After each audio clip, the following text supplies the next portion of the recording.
လူဆိုတာကြာကြာပေါင်းမှအကြောင်းသိတယ်ကြာကြာပေါင်းကြည့်မှသူ့ရဲ့ကိုယ်ချင်းတရားတွေကိုအကုန်သိနိုင်တယ်လို့ဆိုမသိနိုင်ဘူးတဲ့ဒါကြောင့်လူလောကတွေကနေခွာရှောင်ပြီးတော့တောတောင်တွေထဲမှာနေထိုင်ကြတယ်တချို့ယသိသူတော်စင်တွေဆိုလူချားတဲ့သွားရမှာအလွန်ကြောက်တယ်ဘာလို့ကြောက်တုံးဆိုလူဆိုတဲ့လူတွေကောက်ကျစ်တယ်မယိုးဖြောင်းကြဘူးကောက်ကျစ်တယ်အဲ့ဒါကြောင့်မို့လို့လူလောကထဲမှာလူတော်လူကောင်းဆိုတာရှားဖွေပြီးတော့ပေါင်းတဲ့ဆက်ဆံမှုတော်တော်ကို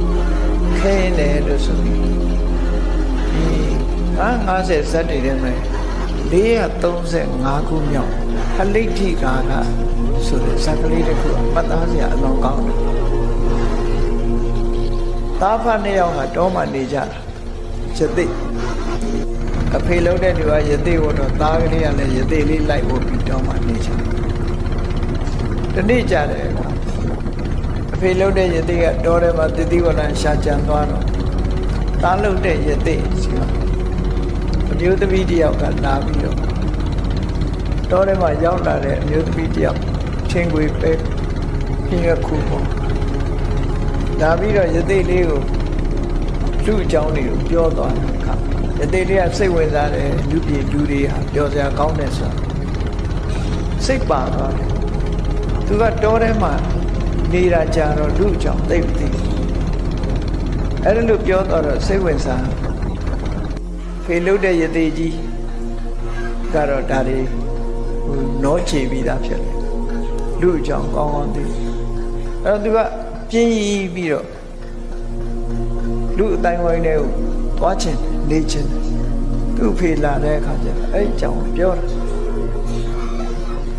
သူဟာတောထဲမှာမပြောဘူးလူတွေရဲ့အတိုင်းဝိုင်းထဲမှာသွားနေမယ်ဆိုသူ့ဖေကိုသူကပြောတော့အရိညာခာမမာကမကိဉ္တိလံကိဉ္ဝတ္တအဟံပုရိတန္တာတသေဝေယံတမေအခါဟိပုစိတောသူတော်ထဲမှာမပြောဘူးတဲ့လူတွေရဲ့အတိုင်းဝိုင်းနဲ့သွားခြင်းတယ်အဲ့လိုသွားတဲ့အခါမှာလူအကြောင်းသူကောင်းကောင်းမသိဘူးတဲ့